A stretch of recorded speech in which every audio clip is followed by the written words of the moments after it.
Governor, you've called the president disgraceful. You've disagreed on him on a whole bunch of stuff, from immigration to health care to confirming Justice Kavanaugh without a thorough investigation.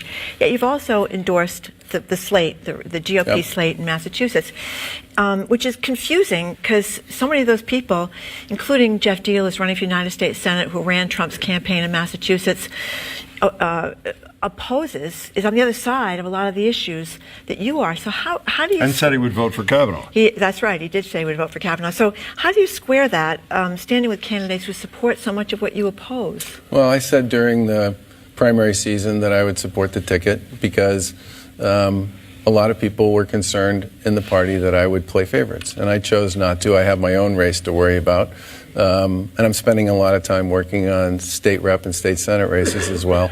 And I said I'll support the ticket, whoever comes out. Regardless of what their positions on the issues are. Well, people know where I stand on most of those issues, and I've always been quite clear about where I stand on a whole series of things with respect to the president, and have managed to work pretty hard over the course of the past 4 years to stop some of the things that the Congress and the president was proposing that would have been particularly damaging to Massachusetts. The Affordable Care Act cuts, the cuts in the NIH, and cancer and other forms of research, and a lot of the work we did associated with the travel ban and immigration, I think has proven to be successful. But if you're successful and if Geoff Diehl were elected, and the Senate is very close, as you know, that could mean a lot of things in the future. With the Republicans have the majority, and another Justice Kavanaugh, or somebody even further to the right, or women's choice, all those things.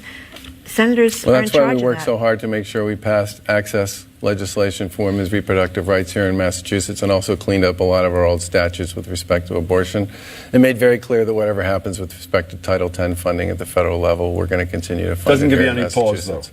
Any concern that you're advocating for a person to go to Washington who will likely vote against the things that you say you believe in on the federal level? Well, the people in Massachusetts want. Yeah. Well, what I worry about are the things that I can fundamentally control, and those are the things that have to do with what state government's up to. And when I can concentrate and invest in issues at the federal level, I chase them, and I chase them hard, and I work hard to build coalitions that ultimately end up being fairly successful. I've just been told that Governor Baker's had roughly 2 more minutes than you have, Jay Gonzalez. We'll try to make it up. No, it's our fault, not yours. We'll try to make it up. For him, Governor, are you going to vote for Geoff Diehl?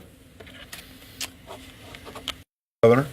I'm going to vote for me, and I'm going to vote for Karen Polito, and I'm going to vote for a series of other candidates as well. I don't know what I'm going to do yet with respect to that one. You don't know if you're going to vote for the guy you endorsed? I haven't made a decision.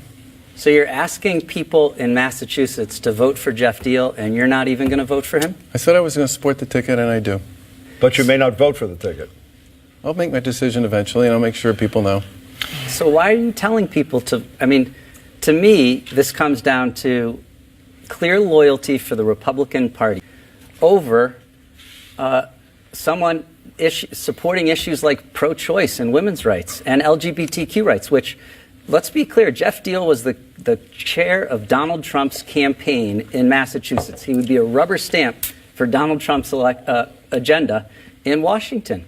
And he would do everything in his power to undercut these very rights that you say you support.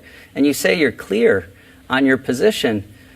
It sounds like you're clear in asking the people of the states to send Geoff Diehl to the United States Senate.